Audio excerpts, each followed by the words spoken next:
Hi, my name's Laurie Brown-Croyts, and I am an adult nurse practitioner at Neighborhood Health Center.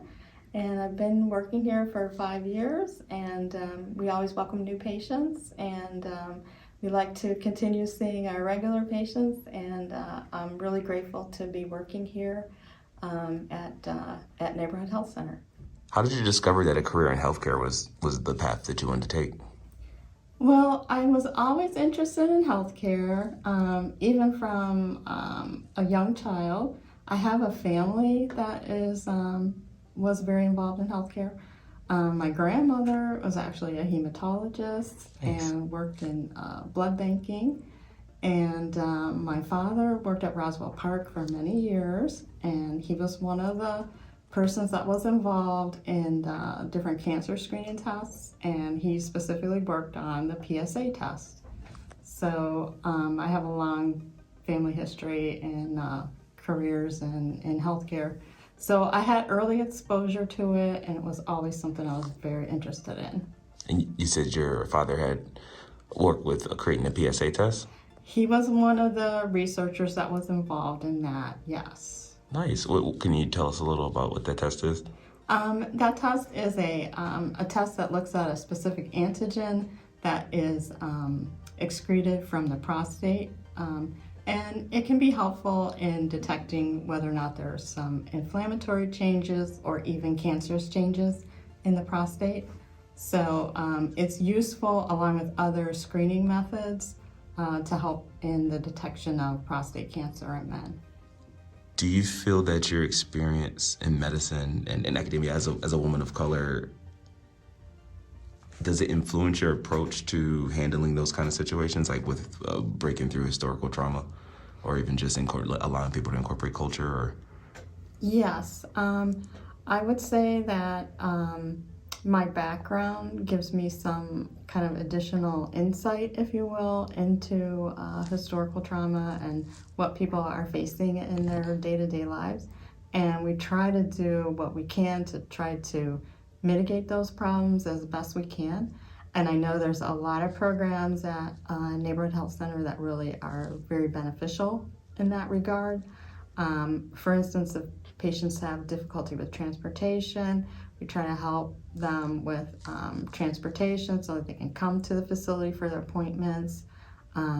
We try to offer same-day appointments, same-day physicals to try to, because people have very hectic and busy lives, and so we're trying to accommodate their schedules as best we can. So those are some of the things that we try to do to make things a little more beneficial for patients. and I think that you're making some solid points, especially when it comes to people of color and historical trauma.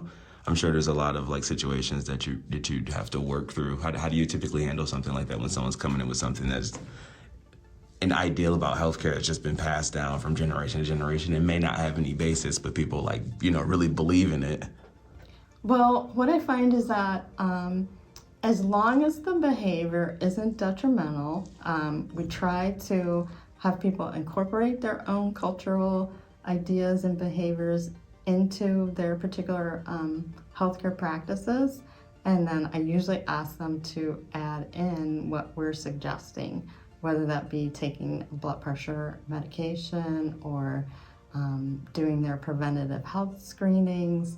So we're always trying to encourage healthy behaviors, but oftentimes people have various cultural phenomena, and as long as they're not harmful, then we encourage people to keep practicing their own specific cultural ideas. As far as the challenges are concerned, I think the greatest challenges that I have faced has been a situation where I'm usually the only Black provider in a practice, and that's been my experience throughout both my academic as well as my career as a nurse practitioner. So the challenge of isolation, if you will, has been the biggest challenge. So not having other colleagues that have had the same experiences that you've had, that's been the biggest challenge. How do you recommend kind of like breaking down those silos that we have? So like to avoid isolation, how do you think organizations could go about like creating more camaraderie amongst providers? Well, it's definitely up to the individual provider. I mean, you have to reach out to your colleagues and, form collegial networks. So there's definitely some work that you have to do, as an individual provider to reach out. And then I think as far as the organization has been really doing a lot of things. I think that this organization, Neighborhood Health Center, it's really the most diverse environment that I've been in. So I really do see them making strides to really increase diversity and increase the number of providers from various backgrounds. So I see that as a really beneficial thing and something that has really enhanced my time being here.